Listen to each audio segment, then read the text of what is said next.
Pregnant wife sends her cheating millionaire husband to prison and lives happily with the CEO.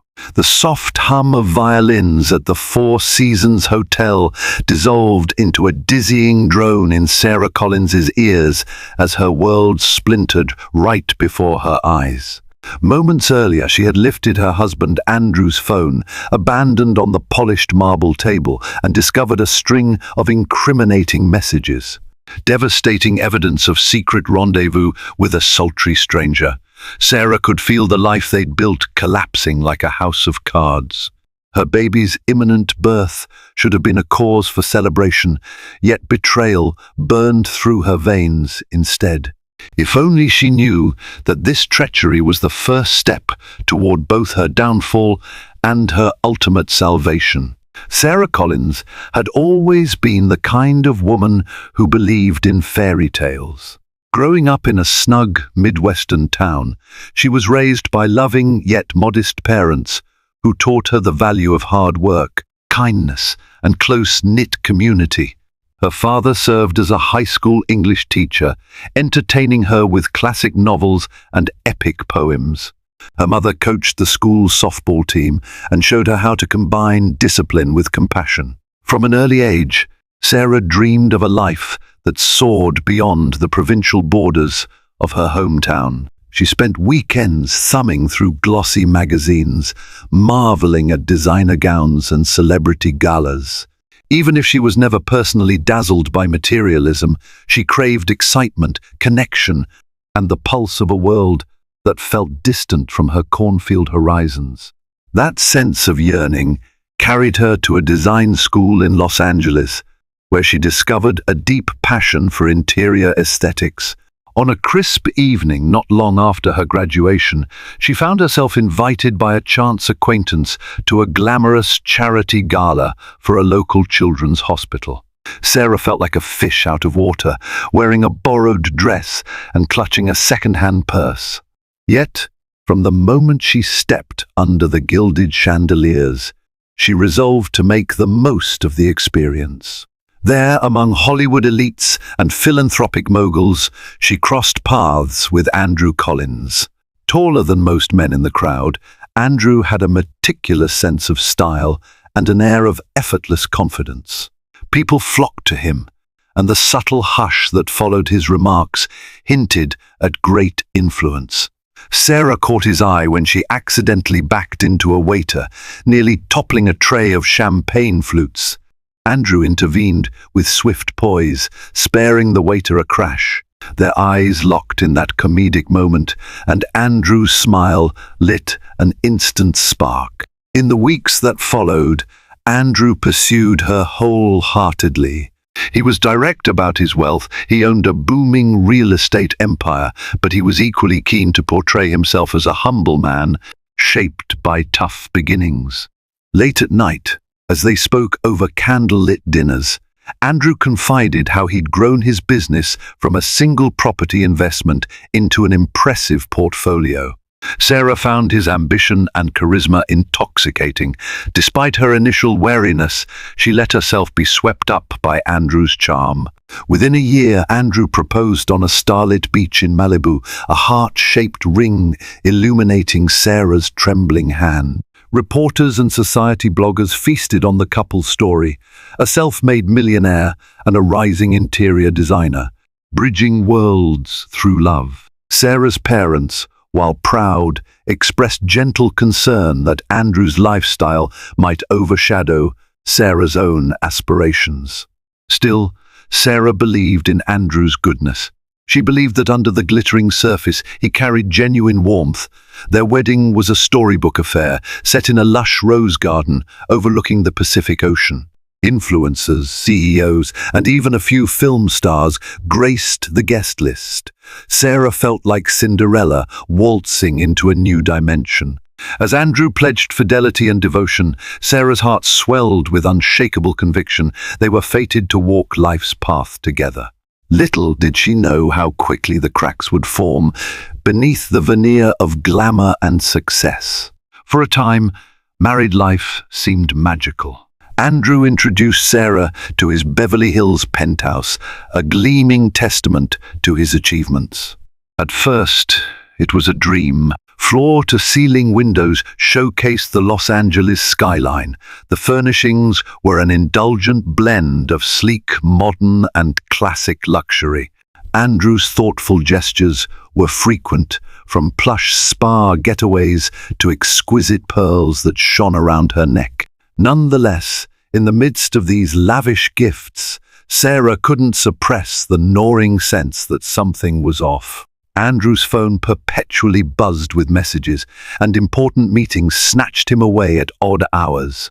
His occasional evasiveness around finances cast a shadow of unease. Yet, Sarah was determined to keep negativity at bay. She consoled herself high-level business deals required confidentiality.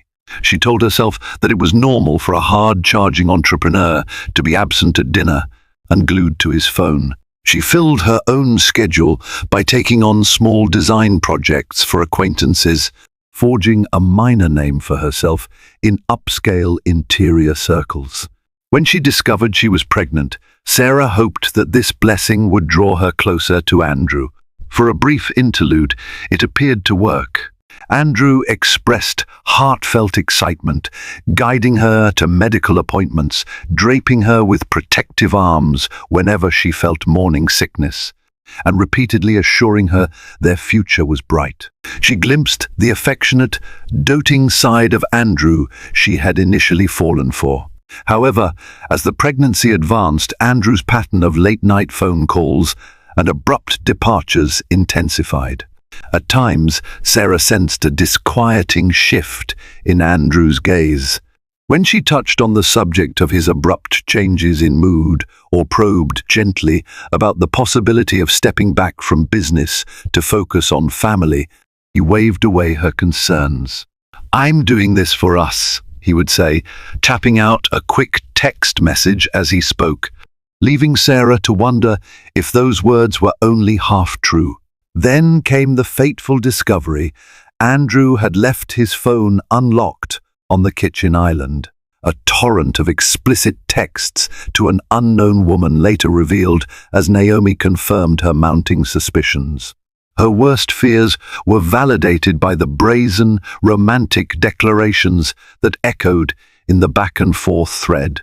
Sarah's world shattered right there, under the fluorescent kitchen lights that illuminated her heartbreak. When confronted, Andrew feigned outrage, blaming Sarah's pregnancy hormones and branding Naomi a stalker. Yet the evidence was irrefutable. His indignation quickly gave way to dismissiveness, and the prospect of marriage counseling or therapy wasn't something he took seriously. Tensions at home rose, thick enough to slice. Sometimes Andrew stalked out of the penthouse in a haze of anger, leaving Sarah in silent tears. She could feel her illusions slip through her trembling fingers, replaced by a swirling sense of betrayal that grew more menacing with each passing day. Desperation led Sarah to consider how she might salvage the relationship. After all, she was carrying Andrew's baby, and her parents had instilled in her a belief that marriage should be preserved through difficult times. But Andrew's behaviors were not the everyday hurdles of newlyweds. Each new business trip, each suspicious text from unrecognized numbers, led her further down a path of distrust. When Sarah confided in Lena, a close high school friend turned private investigator, Lena volunteered to quietly gather hard evidence of Andrew's infidelity. Sarah wasn't initially comfortable with the notion of investigating her husband, but the hopelessness of her situation forced her hand. Within weeks, Lena returned with photos of Andrew entering swanky hotels with Naomi, and with other women too. His business expansions were evidently expansions of a very different kind. But photographs of cheating were only the tip of the iceberg. As Lena dug deeper, she uncovered the reason Andrew's wealth had skyrocketed so suddenly: multiple suspicious LLCs, funneling large sums of money into overseas accounts. A swirl of hush-hush speculation followed Andrew's name in certain real estate circles, but nothing had been proven. Lena explained that while Andrew's real estate empire was legitimate on the surface, a labyrinth of questionable transactions pointed toward money laundering. "Sarah, it's deeper than just an affair," Lena said quietly, handing her a folder thick with documents. "He's under investigation, though it's not officially in the news yet. The authorities suspect large-scale fraud. If he's caught, there's a real possibility he'll do serious time. You need to be careful." Sarah felt conflicted. Andrew's betrayal ran deep, yet she still carried his child. Fear gripped her, imagining the father of her unborn baby behind bars. But fear was soon eclipsed by the moral weight of the situation. Andrew's misdeeds threatened to swallow her life and her baby's life in legal tangles. She realized the marriage was a sinking ship, and she had to decide whether she would drown alongside him or muster the courage to swim away. Sarah's philanthropic activities provided a welcome distraction. She volunteered as a decorator for children's hospitals, orchestrating bright, soothing spaces where young patients could find some comfort. Her efforts eventually led her to a luncheon benefiting Street, Jude Children's Research Hospital, a name widely trusted for its commitment to pediatric health. Sarah's attendance was primarily about doing something meaningful, anything that would help her forget the toxic environment she found at home.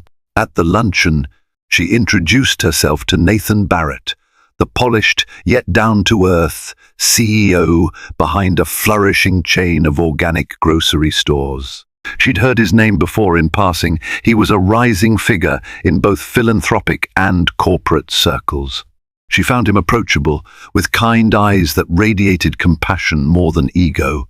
Nathan complimented her design talents after hearing a snippet of her conversation with other volunteers. In turn, she discovered he was an ardent supporter of sustainable living and children's welfare. Over the next few weeks, their paths crossed repeatedly at charity events. Sarah noticed Nathan's consistent kindness, not just toward her, but to everyone around him. He would spend extra time chatting with staff or volunteers, ensuring they felt acknowledged. She saw none of Andrew's trademark arrogance or the manipulation that permeated her married life. Nathan's empathy was a gentle balm for her anxieties. One afternoon, he quietly offered his support. "You seem stressed," he noted, concern shining in his voice. "Have you been taking care of yourself?" Sarah almost teared up at the genuine care she heard. She hesitated, not wanting to reveal her personal strife, but recognized that the gravitational pull of Nathan's sincerity provided her a lifeline of sorts, someone who, at the very least, seemed safe. What she didn't know then was that Nathan harbored his own reasons for disliking Andrew Collins. Months prior, Andrew had tried to strong-arm Nathan into a suspicious land development scheme. When Nathan refused, citing ethical red flags, Andrew lashed out with legal threats and defamation attempts. Though Nathan emerged unscathed, the altercation left him with a strong sense that Andrew was not the honorable entrepreneur he portrayed himself to be. The penthouse had turned into a battlefield. Andrew regarded Sarah with a cold distance, and Sarah tiptoed to avoid igniting his temper. When she finally confronted him about the possibility of divorce, Andrew offered a dismissive laugh. "You wouldn't last a day without me," he sneered, eyes dark with contempt. "And think about the scandal. You're pregnant. What would people say if you walked out on the father of your child?" That night, Andrew's phone calls, hushed and urgent, reverberated through the house. Sarah caught disjointed phrases from behind closed doors. "We need to shift the funds. Wire transfer is too risky right now. Just keep everything off the books for another month." Fear prickled up her spine. She could almost feel the walls closing in on them. If Andrew faced legal collapse, the collateral damage could ruin her and their unborn child. She had to take decisive action. Summoning courage, she contacted an attorney specializing in marital and financial law. The attorney warned that if Andrew was indicted on financial crimes, Sarah, as his wife, might be dragged into the case unless she cooperated with authorities or proved she had no knowledge. To protect herself, and especially the baby, Sarah needed to gather every scrap of evidence that could show her ignorance of Andrew's criminal undertakings. This mission was complicated by her role in Andrew's life. If he noticed her rummaging through his files or personal devices, the consequences could be volatile. Still, she couldn't ignore the growing sense of danger. On a night when Andrew was working late, Sarah mustered enough nerve to enter his home office. She rifled through drawers, his desk phone logs, even the hidden compartment in his desk that she'd once seen him unlock. The secrets she uncovered made her blood run cold. Statements from obscure offshore accounts, coded emails referencing large sums, and phone records with repeat calls to a financial consultant in Zurich. Shaken, she made digital copies of everything, her fingers trembling as she photographed page after page with her phone. Once done, she sat on the office chair, tears beading her eyelashes. She felt both determined and horrified by the reality. Andrew was orchestrating colossal fraud, and his entire empire was a time bomb waiting to explode. Amid her stealth investigation, a twist arrived in the form of Naomi, the very woman whose text messages had shattered Sarah's marital illusions. Naomi phoned Sarah out of the blue, her voice subdued and laced with fear. Apologizing profusely, Naomi confessed she felt like a pawn in Andrew's schemes.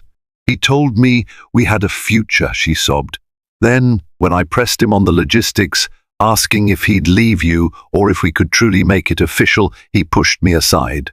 Naomi admitted to unwittingly signing documents for Andrew. He insisted it was just a new property management venture. "But now, I'm afraid my name is on something illegal."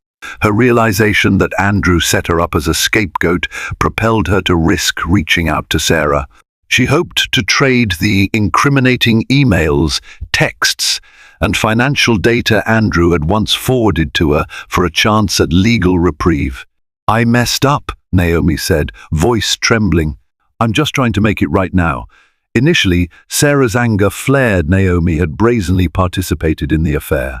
But that anger slowly melted into a pragmatic acceptance that Naomi could be a crucial ally. If she had even more damning evidence than Sarah already possessed, then their combined information would be enough to protect them both from Andrew's destructive games. Sarah's heart clenched at the irony. The woman who helped wreck her marriage might help save her future. They established a clandestine communication channel. Naomi shared Andrew's forwarded financial memos, Shell Corporation outlines, and bank routing numbers to accounts in the Cayman Islands. It was far more detailed than Sarah's stash. Together, they compiled a robust case that could be handed over to the authorities. Sarah felt a flicker of justice. Andrew's own web was ensnaring him.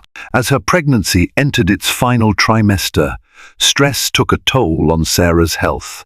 She struggled with insomnia, tormented by nightmares of Andrew escaping justice and pinning everything on her. But she endured, motivated by a fierce instinct to protect her unborn child. One evening, Andrew announced an abrupt business trip to Dubai. Suitcases lined the hallway, and he seemed even more agitated than usual. Looking disheveled and haunted, he threw clothes haphazardly into the bags. Sensing something dire, Sarah confronted him. "Is everything okay?" she asked softly, trying to mask her panic. Andrew turned, eyes narrowed. "I have no time for your nagging," he snapped, his voice trembling. "I need to handle urgent business overseas." Suspicion strangled Sarah. Was he preparing to flee? If Andrew vanished, all her careful efforts to hold him accountable might amount to nothing. She needed to move faster. Within hours of his departure, Sarah made an appointment with her lawyer.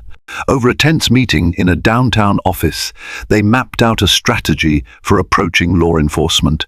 Sarah realized there was no turning back. She forwarded the trove of documents to a secure folder, then, with her lawyer by her side, approached the authorities investigating financial crimes in the Los Angeles area. They listened intently to the details, their eyes bright with recognition at the names and accounts. The agents explained they'd been monitoring Andrew for months, but lacked a linchpin witness. Sarah's evidence and Naomi's could be the final blow. Walking out of that government building, Sarah was equal parts liberated and terrified. Had she become complicit by living in ignorance of Andrew's dealings for so long? Would Andrew sense her betrayal from thousands of miles away? A swirl of questions weighed down her every breath. During these tumultuous days, Sarah found herself at a small cafe in Pasadena, sipping hot tea while trying to quell the fear of Andrew's looming wrath. Unexpectedly, Nathan Barrett slid into the seat beside her. They had planned an informal catch-up to talk about a design project for his corporate headquarters. Yet the moment Nathan saw her pale face and trembling hands, business talk evaporated. Without her intending to, the emotional dam burst. She recounted Andrew's infidelity, her precarious legal position, and the evidence she had turned over. She expected Nathan to recoil at the mention of potential criminal fallout, but he remained calm, resting his elbows on the table, eyes locked on hers, listening without judgment or interruption. When she finished, tears hovering at her lashes, Nathan took a measured breath.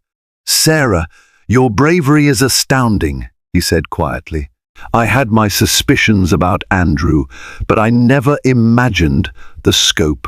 He confirmed he, too, had clashed with Andrew over unethical business proposals. Nathan's gentle encouragement made Sarah feel recognized and supported in a way she hadn't felt in years. He offered more than just sympathetic words. He connected her with a well-regarded legal firm specializing in white-collar defense, ensuring she had top-notch guidance. "Whatever happens," he assured, "you're not alone." As they parted, Sarah glanced back at Nathan with a tender gratitude. Something about his compassion and understated strength offered her a flicker of hope.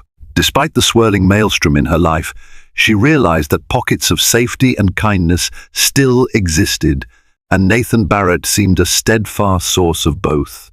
Andrew's promised week in Dubai stretched to almost a month.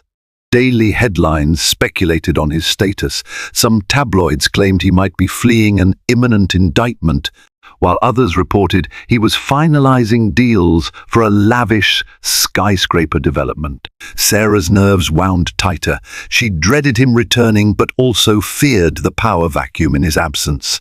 Late one night, Andrew crashed back into the penthouse, the stench of liquor clinging to him. A scalding confrontation followed. Andrew railed about traitors in his midst, demanded to know if Sarah had been feeding the press information. His eyes shone with a near manic intensity. All Sarah could do was stand her ground. She was well beyond tears. She said nothing about the evidence or her discussions with the authorities. She wanted to keep him guessing. In the ensuing days, Andrew attempted to pacify her with lavish gifts, an expensive tennis bracelet, spa vouchers, even a new SUV.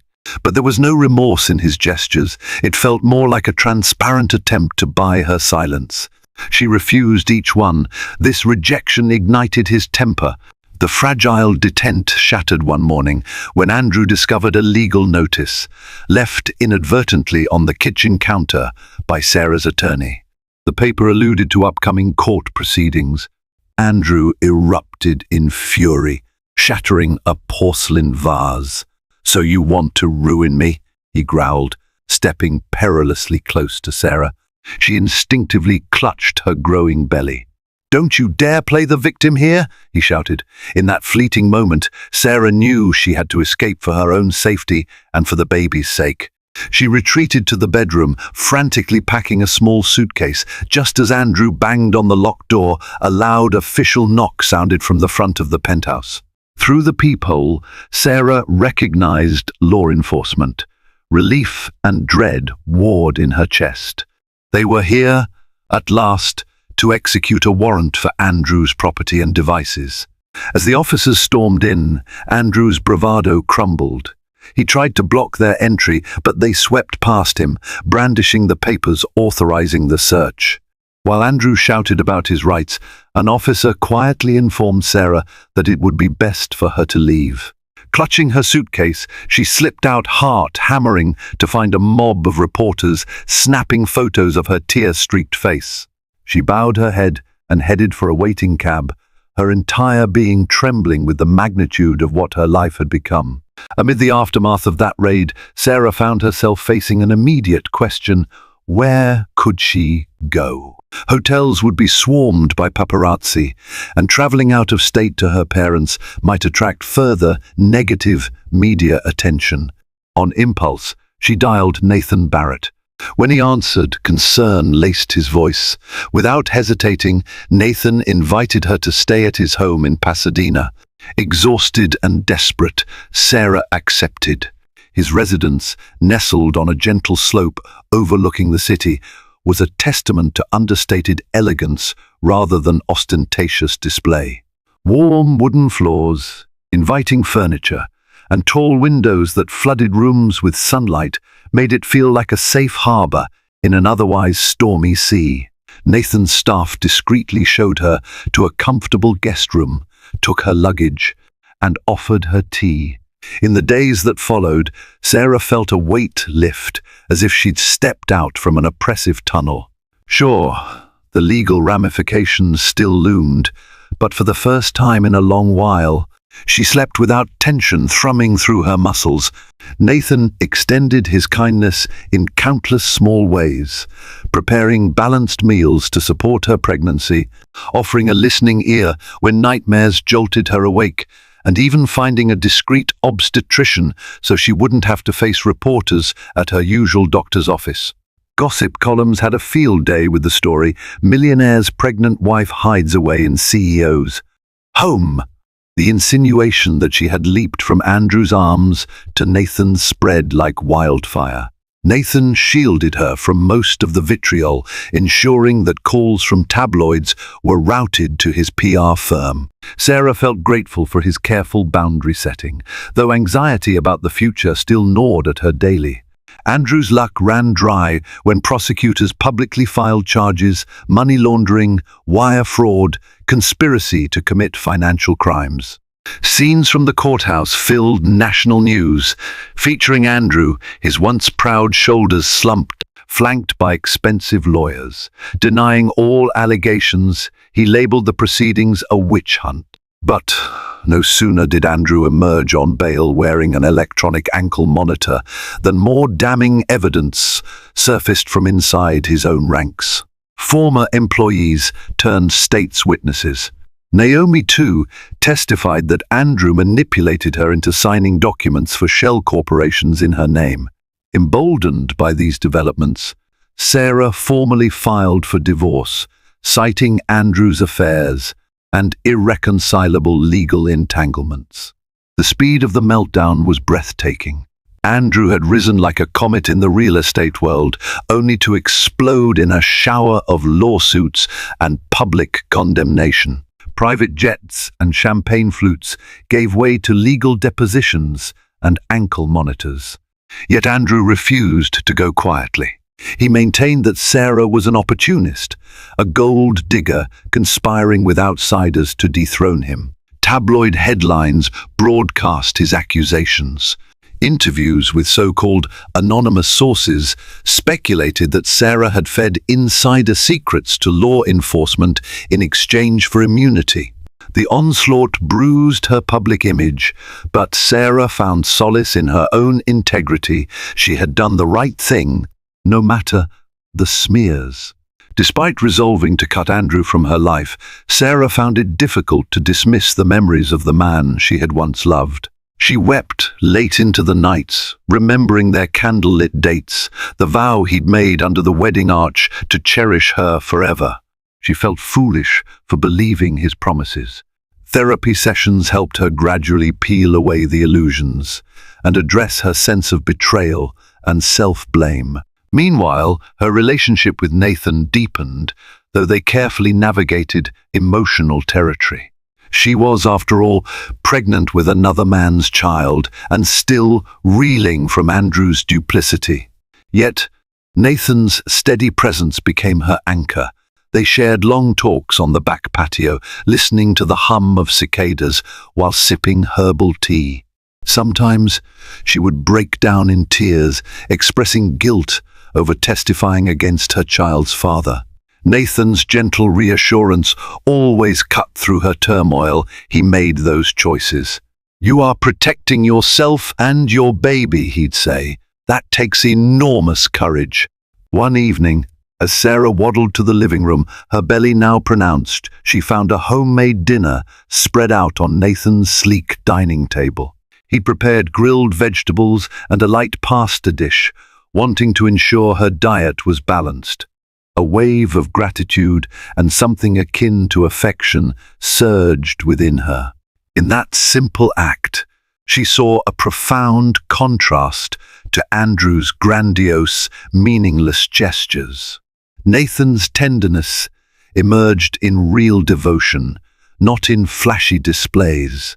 Sarah grappled with conflicting emotions, fear of moving too quickly toward a new bond while still entangled in Andrew's legal crises, and a strong desire to embrace the warmth Nathan offered.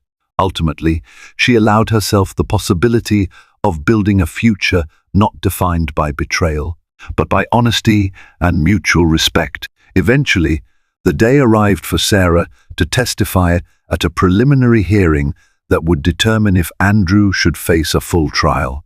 Dressed in a modest black dress that skimmed her pregnant form, she entered the courthouse flanked by her lawyer and, discreetly, Nathan. Reporters swarmed, cameras flashing. She felt a surge of nausea, a mixture of stage fright and profound anxiety. Inside, Andrew sat with his legal counsel.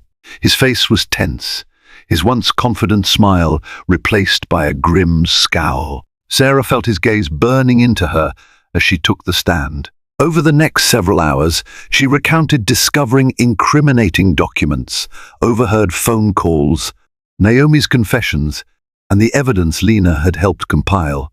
Her voice wavered at times, especially when describing the emotional toll of Andrew's adulteries, but she steadied herself, determined not to let intimidation stifle the truth. Andrew's attorneys attempted to paint Sarah as a scorned partner seeking revenge. They grilled her about her relationship with Nathan, implying an affair. Sarah held firm, clarifying that she'd taken refuge only after Andrew's volatile behavior endangered her. She insisted she wanted no part in Andrew's questionable wealth. Her sole concern was ensuring she and the baby escaped unscathed from his criminal conduct. When she stepped down from the stand, she glimpsed Andrew's expression. It was raw fury laced with desperation. The judge ordered him to stand trial, citing overwhelming evidence. Sarah's heart hammered as Andrew left the courtroom, shooting her a venomous glare that promised retaliation. Still, relief mingled with her dread. She had crossed a crucial threshold, ensuring Andrew would answer for his crimes in front of a jury. Following the hearing, public opinion began shifting. Major newspapers took a more sympathetic view of Sarah, especially once details emerged of Andrew's manipulative business practices. Gossip sites continued to spin conspiracy theories, but reputable outlets commended Sarah's bravery in stepping forward, especially while pregnant. Andrew's image of an upstanding, philanthropic tycoon crumbled fast. Investigative journalists unearthed shady deals, new shell companies, and more women alleging manipulation and financial threats. Sarah began to embrace her identity outside of Andrew Collins's wife. She poured her energy into an interior design business that, ironically, gained traction thanks to her public notoriety. High-profile clients requested her services, drawn by her newly minted status as a figure of resilience and independence. With each successful project, she fortified a future for herself and her child, unchained from Andrew's empire. Living under Nathan's roof, Sarah found a renewed sense of home. Nathan, still careful not to overstep, showed affection in thoughtful gestures, a handcrafted crib in the guest room, a note of encouragement taped to her laptop, a warm hug when the pressure of the trial and the pregnancy overwhelmed her. Eventually, as her due date loomed, she realized that every day brought her closer not just to motherhood, but to the life she was building beyond Andrew's shadow. When Andrew's trial commenced, it captured the nation's attention. Cameras flashed around the courthouse and commentary filled the airwaves. Prosecutors meticulously laid out the labyrinth of illicit transactions, calling Naomi, former employees, and forensic accountants to testify. They produced dozens of emails tying Andrew to money laundering. Each revelation chipped away at Andrew's defensive facade. He tried to appear stoic, but occasionally the cameras caught him clenching his jaw or casting resentful glances at witnesses. Sarah took the stand once more, her pregnancy close to term. She calmly reviewed the timeline of discovering Andrew's double life financially and romantically, and described how she sought legal counsel out of fear for her own liability. Andrew's defense team pressed hard, insinuating that Sarah's cooperation with authorities was a ploy for a favorable divorce settlement. She countered with clarity, "I've requested no financial settlement from Andrew's assets. I only want safety and independence for myself and our child." The atmosphere in the courtroom was charged, particularly when Naomi took her seat. She recounted in painstaking detail how Andrew's persuasion had led her to sign documents for shell companies. She didn't understand, only to realize she could be implicated in serious crimes. Naomi's tearful testimony painted Andrew as a master manipulator driven by greed and lust. Sarah watched from the gallery, wrestling with conflicting emotions, revulsion for Andrew's exploitative acts, pity for Naomi's entanglement, and an odd sense of solidarity with this woman who, albeit once an enemy, had also been victimized. After days of exhaustive arguments and cross-examinations, the jury retired to deliberate. The city braced for a potential spectacle. Would Andrew's wealth and status buy him freedom, or would his downfall become a cautionary tale? The jury's decision thundered through the courtroom, guilty on multiple counts, including money laundering, fraud, and conspiracy. A hush settled, broken only by reporters scribbling furiously. Andrew's face contorted in shock. This was the final blow to his illusions of untouchable power. The judge denied bail, citing Andrew's risk of fleeing the country, especially given his overseas accounts. He was remanded to custody until sentencing. Cameras captured the stark moment he was handcuffed and led away. Despite the swirl of flashes, Andrew never looked back at Sarah. He muttered expletives about the betrayal that had brought him low. Outside, Sarah emerged to a chorus of journalists clamoring for her reaction. Her lawyer ushered her into a waiting car where she finally let out a ragged exhale, tears welling. She felt both deep relief and a hollow sorrow. Andrew had once been someone she dearly loved. Now he was just a criminal who had pushed her beyond every limit. Yet in those tears, she also sensed renewal. A door had closed firmly. The baby's arrival came faster than expected, just a few weeks after the verdict. Sarah was working on design sketches at Nathan's home when she felt an insistent wave of contractions. Panicked, she clutched her belly, breath hitching. Nathan rushed her to the hospital, where her parents met them in the waiting room. The swirl of urgent voices and bright fluorescent lights became a blur to Sarah as pain and anticipation collided. Labor was arduous, but Sarah bore down with fierce resolve, fueled by the knowledge that she was welcoming a new life free from Andrew's toxicity. After hours of contractions, the piercing cry of her newborn daughter filled the delivery room. The doctor placed the infant in Sarah's arms, and in that fleeting moment, the complexities of Andrew's betrayal and the looming chaos faded into the background. Here was a tiny being, entirely innocent, forging her own path in a world that Sarah vowed would be filled with honesty and love. She named the baby Madeline Grace Collins. Despite Andrew's downfall, Sarah felt it was important to acknowledge the paternal link. Grace, because this miracle child symbolized the grace of a second chance in a life once dominated by deceit and heartbreak. Nathan lingered nearby, careful not to intrude on the intimate time Sarah shared with her daughter and parents, yet unwavering in his quiet support. When Sarah, exhausted but joyful, finally returned to a private recovery room, Nathan stepped in. He approached the baby gently, in awe of her tiny fingers and soft coos. Sarah watched the wonder in his expression and felt a rush of gratitude for how he'd shepherded her through the darkest corridors of her life. Motherhood consumed Sarah's days and nights. The hush of feeding Madeline at dawn, the baby's small snuffles lulling in her arms, offered a calming rhythm she desperately needed. While tabloids speculated on Andrew's sentencing and sensationalized every detail, Sarah found solace in the simplicity of newborn care. Spit-ups and diaper changes seemed refreshingly real compared to the relentless swirl of media frenzy. Andrew's sentencing followed swiftly. The judge handed down a severe prison term, stating that his crimes harmed the integrity of the financial system and countless individuals. Andrew made a last-minute, tearful plea for mercy, citing his desire to be present for his child.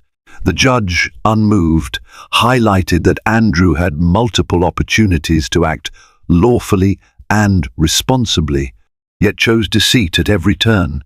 From her quiet vantage point, Sarah felt a strange numbness. She recognized that Andrew's life and reputation lay in ruins, but it wasn't her responsibility to mend or mourn them.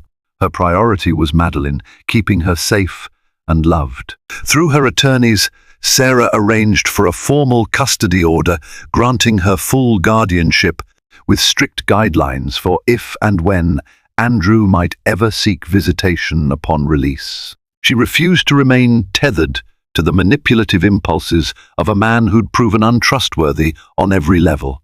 As Madeline grew, Sarah gradually reclaimed her identity beyond Andrew's wife or the pregnant victim. Her interior design business blossomed, bolstered by sympathetic coverage and a genuine appreciation for her design aesthetic. She recruited a small staff, including an administrative assistant to handle scheduling and inquiries from prospective clients. Finances no longer loomed as an anxiety, as she'd painstakingly ensured Andrew's assets were off-limits.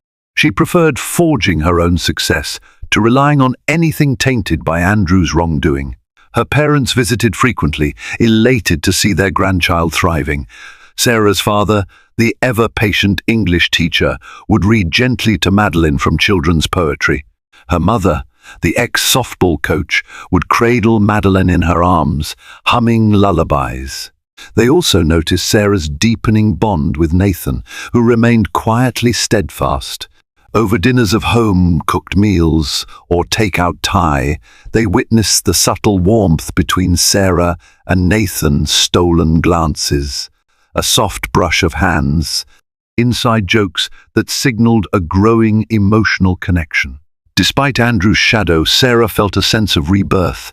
Counseling sessions helped her process lingering guilt and anger. She admitted how reliant she'd once been on Andrew's validation, how thoroughly she'd let herself be shaped by his charming facade. Bit by bit, she emerged with a stronger sense of autonomy and self-worth. In the hush of early evenings, after putting Madeline to sleep, Sarah and Nathan would sometimes sit on the veranda, the city lights twinkling below. They talked about everything from philanthropic initiatives to stray childhood memories. Nathan opened up about his own heartbreaks, failed relationships that ended because of his demanding schedule or disagreements about moral standpoints. He confessed that meeting Sarah reignited his hope in building a relationship founded on genuine values and mutual respect. Sarah, for her part, felt a quiet certainty forming. She was cautious. Trauma had taught her never to rush, but she recognized that love can flourish in surprising ways, especially when nurtured by authenticity. In Nathan, she found a partner who cared for her well-being rather than using her as a decorative trophy.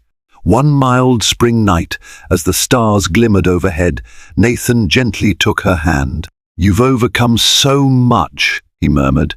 "If it's all right, I'd like to be part of your journey, yours and Madeline's, for as long as you'll have me." Her eyes shimmered with unshed tears. "We're a package deal," she teased softly, then squeezed his hand. In that moment, an unspoken promise passed between them. The scandal of Andrew Collins continued to send ripples through high society. A few of his former associates faced charges for their complicit roles. Luxury properties tied to his empire were sold off to cover legal fees and restitution. The tabloids eventually moved on, hungry for fresh gossip, leaving Andrew's name a faint echo of caution in corporate circles, a lesson in greed, hubris, and the illusions money can buy. From prison, Andrew wrote Sarah sporadic letters, vacillating between apologies and threats, pleas of love and accusations of betrayal. She rarely opened them anymore. The few she read confirmed he was still stuck in the same cycle, refusing to accept accountability, believing there might be a path back into her life if he manipulated the narrative enough. She never wrote back. Instead, she filed the letters away. Her lawyer advised that any threatening content could be grounds for limiting future visitation. Andrew's illusions were no longer her burden. The once unassailable image of Andrew Collins now lay in tatters, and Sarah found closure in knowing she had freed herself and her daughter from his grasp. Months glided by, filled with the joys and trials of caring for an infant's sleepless nights. First smiles and baby laughter that lit up every room. As Madeline's first birthday approached, Sarah decided to celebrate in a modest but heartwarming gathering. She organized a small party at Nathan's home, inviting close friends and family. Even Naomi stopped by, stepping into a realm that felt surreal. No longer the mistress, Naomi had attempted to move forward with her life, taking accountability for her past missteps. In a quiet corner of the celebration, Naomi and Sarah exchanged a few words.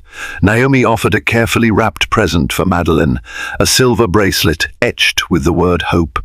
Eyes glistening, Naomi explained that she wanted to atone for the damage she'd once contributed to.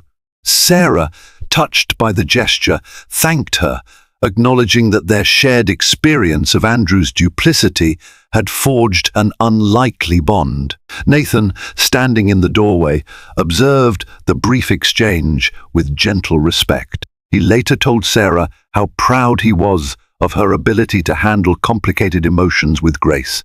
In this new chapter, forgiveness and empathy emerged as guiding principles, helping bury the bitterness. Andrew had ignited. By the time Madeline was walking, toddling around with unsteady steps, Sarah realized just how deeply entwined her life was with Nathan's. She woke each morning in his home, a place that brimmed with warmth and possibility. One evening, after they'd returned from a philanthropic event for children's nutrition, Nathan cleared his throat and produced a small velvet box. Sarah's heartbeat fluttered. She wasn't fully prepared for what she saw when Nathan opened the box. A delicate ring, modest but radiant. Her eyes shot to Nathan's face, and she found him gazing at her with uncharacteristic nervousness. "Sarah," he began, "you and Madeline, you're my family now. I want to spend the rest of my life with you, making sure you both feel safe, loved, and free to pursue your dreams. Will you marry me?" Tears filled Sarah's eyes. She recalled her first marriage proposal, filled with pomp and luxury. This moment was the polar opposite, intimate, genuine, unburdened by facade. She nodded, voice quavering, and whispered, "Yes." In that quiet hallway they embraced, Madeline toddling over to clutch at their legs.